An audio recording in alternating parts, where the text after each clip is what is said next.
if we don't use the calibrating function, we can let bit touch the surface of a material and then press the 0 button. We'll press the Z negative to be down and move it very slowly.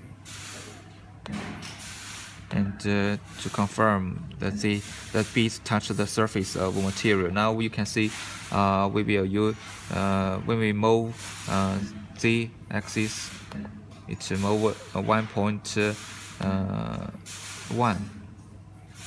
So it's low mode. So now it's okay. It's touched the surface, and so the Z axis working origin will be here.